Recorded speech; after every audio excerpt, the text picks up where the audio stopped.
Let's look at tiny living things that form the base of the ocean food web. You would need a microscope to see live examples of these, but the Monterey Bay Aquarium in California makes it easy.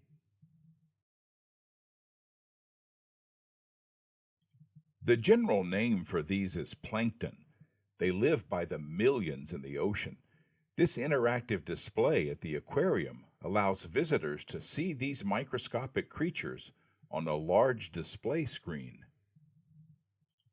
These look more like machines or monsters than plants and animals, but many of them resemble the first living things to emerge on Earth.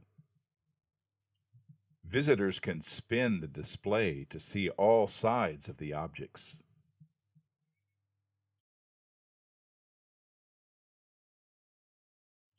Can you guess what this object is? As an example of zooplankton, we know it's an animal, but at which stage of its life?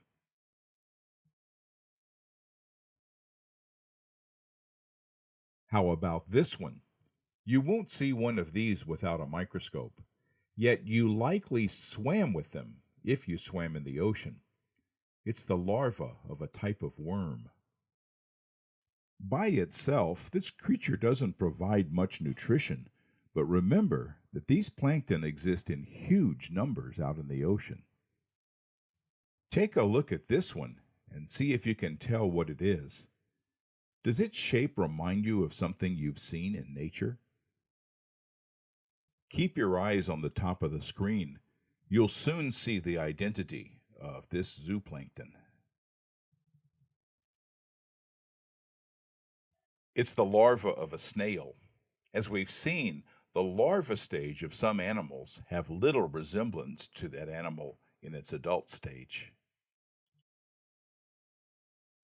How about this one? I remember seeing one of these through a microscope in a biology class. It came from a local pond. Copepods are consumers. They eat phytoplankton. Many small animals eat copepods, making them secondary consumers. If copepods were removed from the ocean, it would have a devastating effect on numerous sea animals. It would have a major impact on the food web, affecting many animals further up the food chain. That's why it's important to protect all life. Learning about how animals get their energy to live is an important step in keeping the ecosystem in balance. This tiny crab larva will get much bigger if it survives. Here's another mystery. This is also a larva, but of what animal? As an adult, this barnacle will attach itself to another object, forming a shell and catching plankton to eat with its foot. We know that life on Earth first emerged in the ocean from life forms similar to some of these microscopic creatures. Starting with single-cell organisms, life slowly became more complex, eventually resulting in the animals we see today.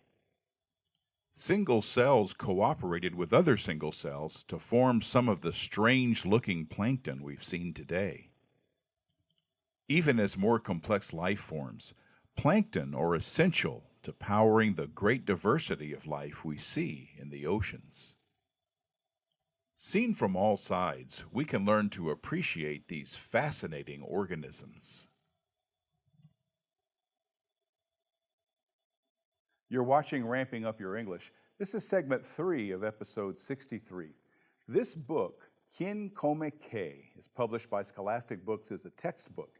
It's written by Patricia Lauber and illustrated by Holly Keller. It's only available through the school market from Scholastic, but you may find it at your public library or used bookstore. I'll have the ISBN posted on my website. That's letscreate.org. This is another book about animal diets. It's entitled Dinner Time for Animals from National Geographic Books for Young Explorers. That's the series they have. It's written by Jane R. McCauley. Let's look at a variety of animals and how they get the food they need. Now here's an apex predator, a shark, with some company. Now, while the smaller fish have a good sense to stay away from the shark's mouth, they provide the service of cleaning its tooth-like scales. They look forward to the scraps that escape while the shark eats its prey, while not being in danger of becoming the shark's meal. It's a cooperative feeding arrangement that works well for both of them. The food web works on land as well. You know, this American bison is eating grass, and if this wet meadow is there, it's going to have a good time eating. The bison is an herbivore, the primary consumer getting its life energy from the grass it grazes. Crows are omnivores, eating both plants and animals. Here, they're eating a hare. In this case, they didn't kill the hare. They're scavenging the hunt of another animal.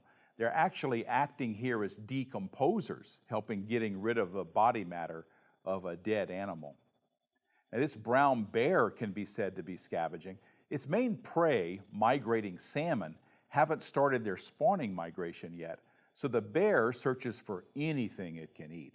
This large animal needs a lot of energy to live. Like many omnivores, it's flexible about what it will eat. It has to stay alive at least until the salmon start running. If it's there for the salmon run, it can then fatten up on this rich source of nutrition. This Cape buffalo is re-chewing its food, the food it already ate. Like other ungulates, it regurgitates the food it ate to be chewed and swallowed again, and that's how it gets more nutrition from the plants. Elephants also have their primary consumers. They use their trunks to help them reach and pull out vegetation. As an animal this big, an elephant needs to eat a large amount of plant material to sustain itself. Most animals this large need a lot of water to digest that volume of food they eat, as well as to keep their bodies from overheating. Now, while water doesn't provide the same life energy that food does, it's nonetheless critical to staying alive. And as a carnivore, a hawk could never survive on plant matter. A hawk, at least a secondary consumer, hunting animals for it is its food. This carnivore is a large and powerful predator. It's a leopard. Like other secondary and tertiary consumers, leopards eat large meals of their prey and then go days without eating. And the same can be said of this pride of lions. They often hunt cooperatively and share the kill with other pride members. The male usually doesn't hunt, but he's the first to eat.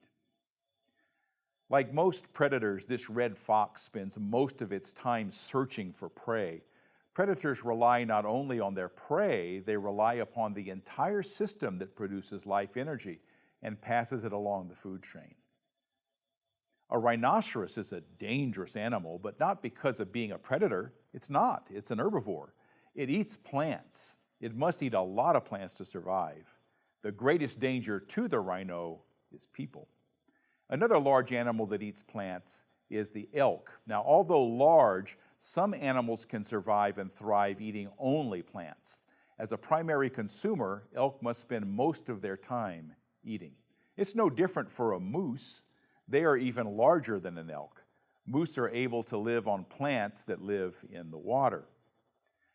I saw these moose in Rocky Mountain National Park, and I can tell you it's an impressive sight. There's a great variety of animals that are herbivores.